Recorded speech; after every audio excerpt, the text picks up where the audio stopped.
Topic ہے ہمارا انسان کے مرنے کے بعد اس کے ساتھ کیا ہوتا ہے. تو انسان کے مرنے کے بعد اس کے ساتھ کیا ہوتا ہے یہ بتانا تو ممکن نہیں ہے، کیونکہ آج تک تو کسی مردے نے اٹھ کر نہیں بتایا ہے کہ اس کے ساتھ کیا ہوا تھا. لیکن اللہ کی کتاب میں یعنی قرآن مجید میں اور نبی اکرم صلی اللہ علیہ وسلم کی سنت میں کچھ جو باتیں ملتی ہیں ان باتوں کو میں آپ کے سامنے رکھ دیتی ہوں. تو اسٹارٹ کرتے ہیں. سفر آخرت کی اسٹارٹنگ موت سے ہوئی، اسٹارٹنگ ہو گئی، موت کی انٹری ہو گئی، انسان مر گیا. اب وہاں سے دیکھتے ہیں کیا ہوتا ہے. نبی اکرم صلی اللہ علیہ وسلم فرماتے ہیں جب انسان مر جاتا ہے تو اگر وہ نیک انسان ہو، اگر وہ نیکی کرتا ہو، دنیا میں سارے اچھے کام کرتا ہو، اللہ کے راستے پر، دین کے راستے پر چلتا ہو اور سارے حلال کام جو اللہ نے بتائے وہ کرتا ہو، نماز اور روزے کا عادی ہو، ہر چیز اچھے سے طریقے سے کرتا ہو جو اللہ نے فرمایا ہے، تو ہوتا کیا اس کے ساتھ اگر وہ نیک انسان ہو تو ہوتا یہ ہے کہ خوبصورت چہرے والے فرشتے آتے ہیں اس کے لیے اور انتہائی خوشبودار کفن اس کے لیے لایا جاتا ہے اور اس کے پاس آتے ہیں اور اس کو خوشخبریاں سناتے ہیں.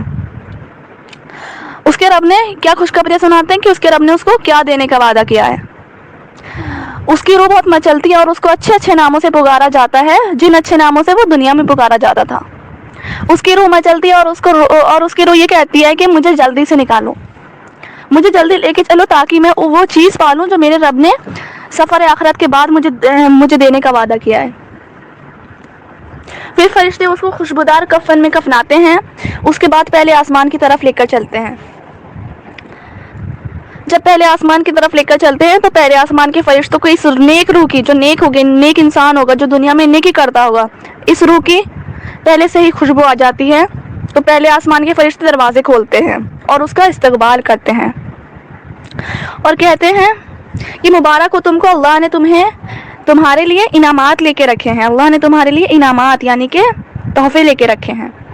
پھر روح کو دوسرے آسمان پر لے کے جاتے ہیں فرشتے اور پھر وہاں بھی اس کا ویلکم ہوتا ہے اور یہی سیم چیز فرشتے ہر آسمان پر کہتے ہیں اور اس کا استقبال بھی کرتے ہیں. روح بہت زیادہ خوش ہوتی ہے اور ساتوں آسمان تک اس کی روح لے جائی جاتی ہے. پھر اللہ تعالیٰ فرشتوں کو حکم دیتے ہیں کہ اسے واپس اسی جگہ ڈال دو، یعنی اسے واپس قبر میں ڈال دو، اس لیے کہ میں اس کو دوبارہ وہیں سے اٹھاؤں گا. جب قیامت آئے گی تو ہم سب قبر سے ہی اٹھیں گے، ہر مردہ قبر سے اٹھے گا.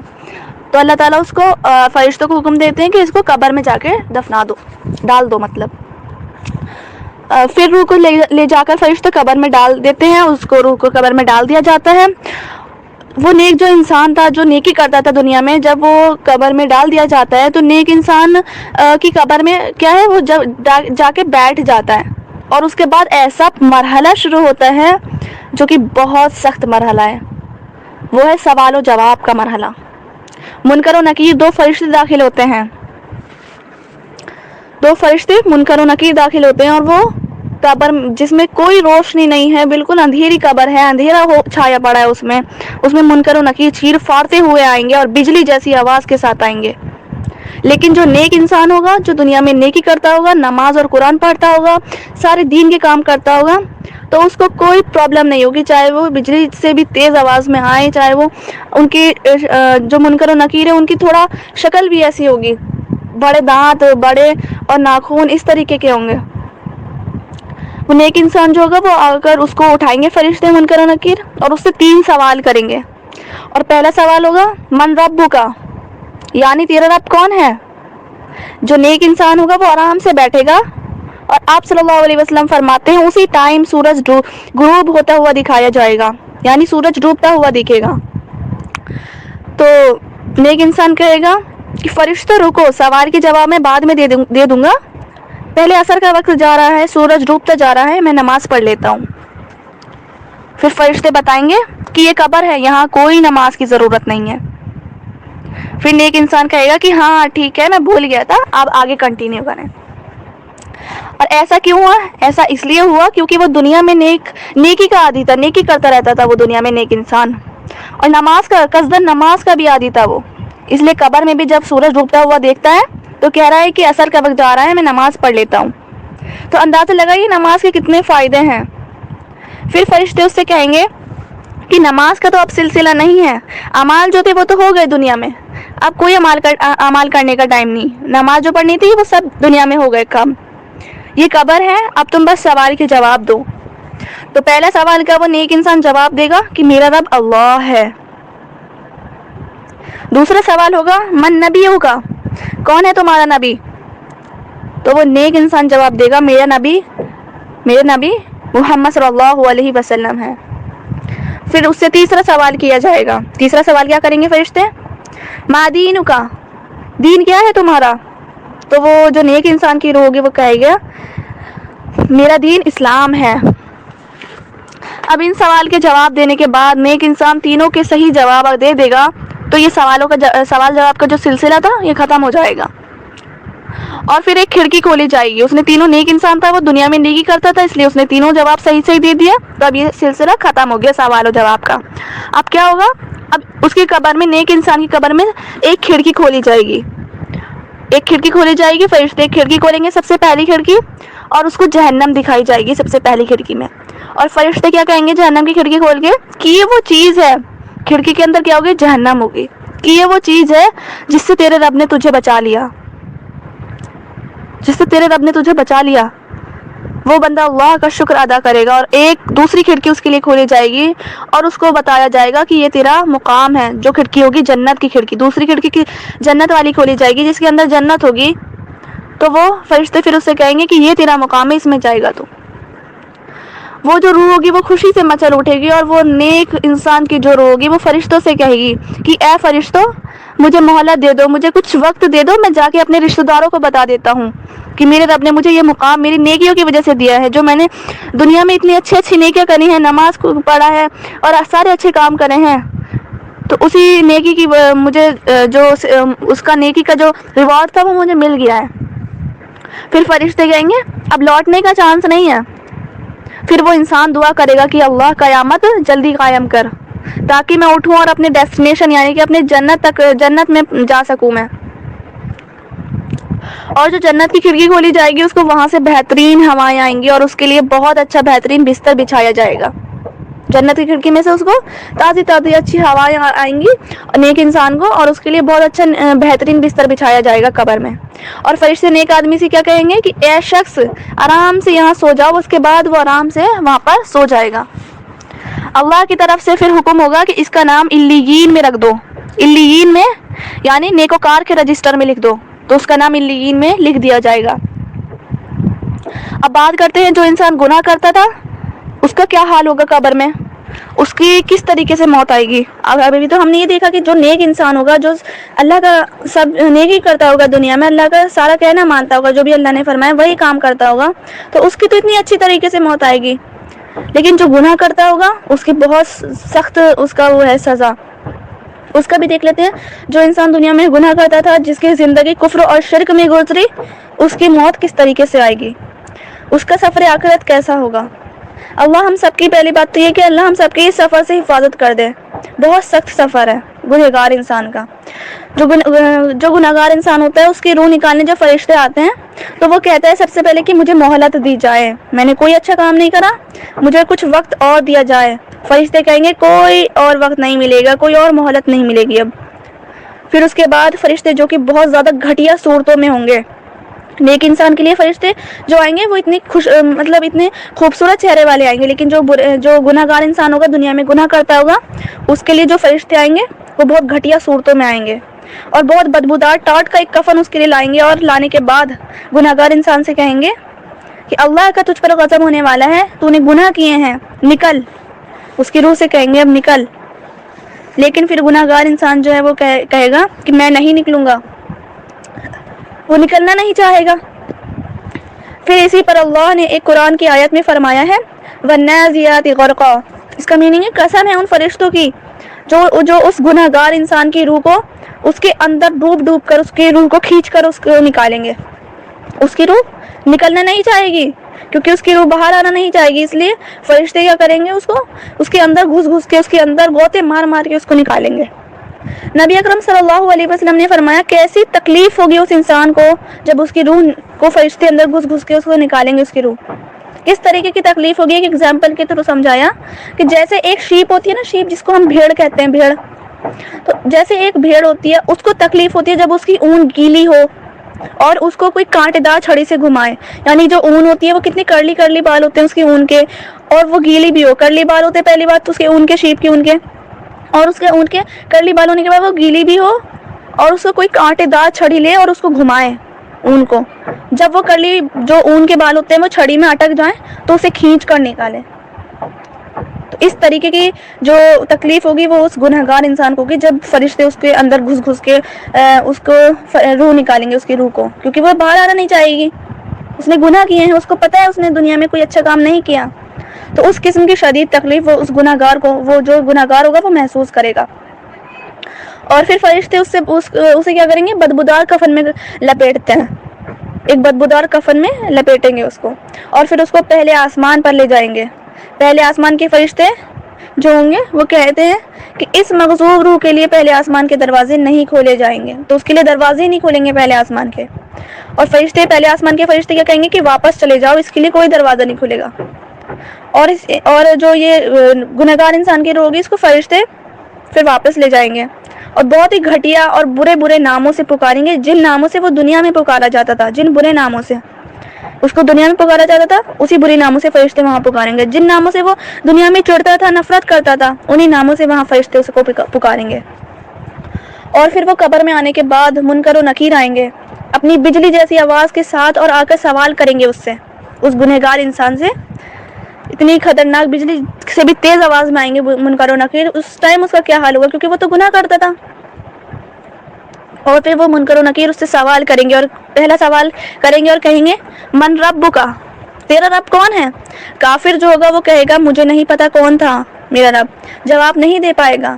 دوسرا سوال ہوگا من نبیک, نبی کون تھے تمہارے, تیرے نبی کون ہے؟ کافر کہے گا مجھے اس کا بھی جواب نہیں پتا. پھر اس سے تیسرا سوال ہوگا ما دینک, تیرا دین کیا ہے؟ کافر کہے گا مجھے اس کا بھی جواب نہیں پتا. مطلب تینوں سوالوں میں وہ فیل ہو جائے گا. اور اس کے بعد فرشتے ایک کھڑکی کھولیں گے اس کافر انسان کے لیے, گنہگار انسان کے لیے سب سے پہلی کھڑکی کھولی جائے گی اور اس میں اس کو جنت دکھائی جائے گی. اور بولا جائے گا, فرشتے اس سے بولیں گے کہ یہ وہ جگہ ہے جس سے تو محروم رہا, تو نے گناہ کیے اس لیے تجھے جنت نہیں مل سکی, تو اس سے محروم رہا. اور پھر اس کے لیے ایک دوسری کھڑکی جو ہے وہ کھولی جائے گی جہنم کی, دوزخ کی کھڑکی دوسری والی, جو اس کا مقام ہوگا جہاں وہ جائے گا. تو اس سے پھر فرشتے کہیں گے یہ تیرا مقام ہے, یہیں پر جائے گا تو. اور پھر وہ شخص کہے گا کہ اے اللہ تو قیامت کبھی قائم مت کر, اے اللہ تو قیامت کبھی قائم مت کر. اور ایک آگ کا بستر اس کے لیے لایا جائے گا, پھر ایک آگ کا لباس اس کو پہنایا جائے گا, اور پھر اس کو لٹایا جائے گا. ایک بہت بری صورت کا انسان اسی قبر میں آئے گا, وہ کہے گا تم کون ہو؟ پہلے تو اس کو آگ کا ایک لباس پہنا دیں گے فرشتے, پھر اس کو آگ کے بستر پر لٹائیں گے. نیک انسان کے لیے کتنا اچھا بستر بچھایا تھا, اور اس گنہگار انسان کے لیے آگ کا بستر بچھے گا, اور وہ اسی آگ کے بستر پر قیامت تک لیٹے گا. اور پھر ایک بری صورت کا انسان اس کی قبر میں آئے گا, تو وہ جو گنہگار انسان کی روح تھی وہ کہے گی کہ تم کون ہو؟ وہ کہے گا میں تیرے اعمال ہوں جو تو دنیا میں کیا کرتا تھا, میں تیرے اعمال ہوں جو تو دنیا میں کیا کرتا تھا. اللہ کی طرف سے پھر حکم ہوگا اس کا نام سجین میں لکھ دو. سجین یعنی ان لوگوں کے رجسٹر میں جنہوں نے گناہ کیے ہیں. اور وہ قیامت تک اسی قبر کے اندر تکلیف میں لیٹا رہے گا آگ کے اوپر. کیسا خطرناک سفر ہے, اور ہماری جو اس کے لیے تیاری ہے کیا ہو رہی ہے, اور ہمارے لیے اس کی کیا تیاری ہے, یہ سوچنا امپورٹنٹ پوائنٹ ہے. ہم دنیا کی زندگی میں اتنے بزی ہیں کہ ہمیں مال دولت, گھر, فیملی, اسٹیٹس, ان سب کے علاوہ تو ہمیں کچھ دکھتا ہی نہیں ہے. ان سب کے علاوہ ان چیزوں کے علاوہ ہم کچھ کرنا ہی نہیں چاہتے. یہ سفر کیسے طے کریں گے, وہ آگ کا بستر. اب پوائنٹ یہ ہے کہ اعمال وہ ساتھی ہے ہمارا جو قبر میں ہمارے ساتھ جائے گا, اور جس کو ہم اپنا سب سے بڑا دشمن سمجھتے ہیں. اعمال ہی تو اچھے نہیں کرتے ہم, اور اعمال ہی ساتھ جائیں گے ہمارے. نبی اکرم صلی اللہ علیہ وسلم فرماتے ہیں ایک انسان کے تین دوست ہیں. کون کون؟ پہلا وہ دوست ہے جو انسان کے مرتے ہی اس کا ساتھ چھوڑ دیتا ہے. دوسرا دوست انسان کا وہ ہے جو مرنے کے بعد قبرستان تک اس کے ساتھ آتا ہے. تیسرا دوست وہ ہے انسان کا جو قبر میں بھی ساتھ آتا ہے. اب پہلا دوست کون ہے؟ مال و دولت, شہرت, عزت, یہ پہلا دوست ہے جو کہ مرنے کے ساتھ ہی سب ختم ہو جاتا ہے, سب وہی رہ جاتا ہے دنیا میں. کچھ جاتا ہے, کوئی سامان ہو, کتنی بنگلے ہو, کتنی گاڑی ہو, کچھ بھی ہو, اس کی کتنی عزت ہو دنیا میں, کچھ جاتا ہے ساتھ؟ کچھ نہیں جاتا, سب وہیں رہ جاتا ہے. دوسرا دوست کون ہے انسان کا؟ جو قبرستان تک ساتھ آتا ہے، یعنی کہ یہ دوست کون ہے؟ رشتہ دار، دوست، احباب، ساتھی، پڑوسی، یہ سب جو روتے ہیں قبر پر آ کے، لیکن وہ بھی بس قبر تک آتے ہیں پھر چلے جاتے ہیں۔ اور تیسرا دوست انسان کا کون ہے؟ اعمال۔ تیسرا دوست ہے انسان کا اعمال، جو قبر میں بھی ساتھ آتا ہے۔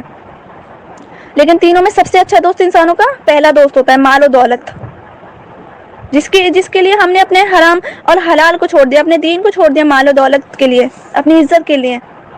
لیکن یہ ایسا ساتھی ہے جو مرتے ہی ساتھ چھوڑ دیتا ہے، مرتے ہی ساتھ چھوڑ دیتا ہے، ہماری کتنی مال ہو، کتنی دولت ہو، ہمارے پاس سب رہ جاتا ہے۔ اس کو سب سے پکا دوست بنا لیا ہم نے، جبکہ سب سے کچا اور سب سے بے وفا دوست یہی ہے ہمارا۔ اور دوسرے دوست ہمارے رشتہ دار ہیں۔ دوسرے دوست کون ہے؟ رشتہ دار، جن کی وجہ سے ہم نے اپنے دین کو چھوڑ دیا کہ لوگ کیا کہیں گے، یہی تو سوچتے ہیں ہم کہ لوگ کیا کہیں گے، اور یہ بھی بس قبر تک آتے ہیں، قبر تک ساتھ آئیں گے، آنسو بہائیں گے، دفنا کر چلے جائیں گے، بس ختم ہو جائے گا دفنا کر جب جائیں گے تو یہ بھی چلے جائیں گے۔ اور ان دو دوستوں کے لیے انسان کیا نہیں کرتا، ایک مال و دولت کے لیے اور اپنے رشتہ داروں کے لیے انسان کیا نہیں کرتا، لیکن یہ ایسے ہیں جب ہی ساتھ چھوڑ دیتے ہیں ایک دم مرتے ہی۔ اور تیسرا دوست جس سے ہماری اتنی کم دوستی ہے وہ ہے اعمال، جو زندگی میں بھی ساتھ ہے، جو قبر میں بھی ساتھ ہے، جو قیامت میں ترازو میں بھی تولا جائے گا۔ اور اللہ کے رحم کے بعد یہی وجہ بنے گا اعمال جنت میں جانے کی، اس لیے ہمیں اپنے اعمال کو ہی صحیح کرنا چاہیے، کیونکہ اللہ کا رحم ہوگا اور اسی کے بعد یہی وجہ بنے گا ہمارے اعمال جو ہیں جنت میں داخل ہونے کی۔ اور یہی وہ اعمال ہے جس سے ہم نے اپنی بہت کم دوستی رکھی، وہی قبر میں بھی مرنے کے بعد بھی ساتھ دے گا ہمارا۔ اس سے ہم کتنی کم دوستی رکھتے ہیں اعمال سے، اور یہی ساتھ دے گا مرنے کے بعد بھی۔ اب کنکلوژن پوری اسپیچ کا کیا نکلا کہ ہمیں اپنے اعمال کو اچھا دوست بنانا ہے، اپنے پہلے دوست مال و دولت کو نہیں بنانا، دوسرا دوست رشتہ داروں کو نہیں بنانا، تیسرا دوست بنانا ہے اپنے اعمال کو۔ اور ایک بات یہ ہے کہ جو 3 سوال کیے جائیں گے قبر میں، 3 سوال ہوں گے نا قبر میں، من ربک کا، من دینک کا، من نبیک کا، تو یہ جو 3 سوال ہوں گے یہ تو ابھی ہمیں اتنے آسان لگ رہے ہیں، کس کو آنسر نہیں پتا، ہمارا دین اسلام ہے، ہمارے رب جو ہے وہ اللہ تعالیٰ ہے، اور ہمارے جو نبی ہیں محمد صلی اللہ علیہ وسلم ہے۔ ابھی تو ہمیں لگ رہا ہے ہم تو ایک دم جواب دے دیں گے، لیکن ایسا نہیں ہوگا۔ یہ 3 سوال ابھی تو ہمیں اتنے آسان لگ رہے ہیں، لیکن وہاں صرف وہی جواب دے پائے گا جو نیک اعمال کرتا ہوگا دنیا میں، جو اللہ کے راستے پر چلتا ہوگا دنیا میں، جو ان تینوں چیزوں کے راستے پر چلتا ہوگا، یعنی اسلام کے راستے پر چلتا ہوگا۔ اسلام ہے نا آنسر، ایک سوال کا آنسر اسلام ہے، دین کیا ہے؟ اسلام۔ جو اسلام کے راستے پر چلتا ہوگا وہی جواب دے پائے گا۔ ہمارا رب کون ہے؟ اللہ۔ اللہ کتنا آسان لگ رہا ہے ابھی، لیکن وہاں صرف وہی جواب دے پائے گا، اسی کے منہ سے جواب نکلے گا جس کی زندگی اللہ کے حکم کے مطابق گزری ہوگی۔ اور تیسرا ایک اور سوال کون سا تھا؟ من نبی کا، ہمارے نبی کون ہے؟ کس کو نہیں پتا ہمارے نبی کون ہے؟ حضرت محمد صلی اللہ علیہ وسلم۔ لیکن وہاں کوئی جواب نہیں دے پائے گا، صرف وہی جواب دے پائے گا جس کی زندگی ہمارے نبی اکرم صلی اللہ علیہ وسلم کے مطابق گزری، یعنی کہ جو نبی نے بتایا صرف وہی کیا، اس کے علاوہ کچھ اور نہیں کیا۔ اپنی سنتوں پر ہم نے اگر زور دیا ہوگا تو، لیکن سنت تو کوئی پڑھتا ہی نہیں، سنت تو عام ہو گئی ہیں چھوڑنا، لیکن وہاں صرف وہی جواب دے پائے گا جو نیک اعمال کرتا ہوگا، جو ان تینوں سوالوں کے مطابق اپنا جو زندگی ہے وہ گزارتا ہوگا۔ اس لیے اللہ تعالیٰ سے بس یہی دعا ہے کہ اللہ ہم سب کو پوری طرح سے دین پر چلنے والا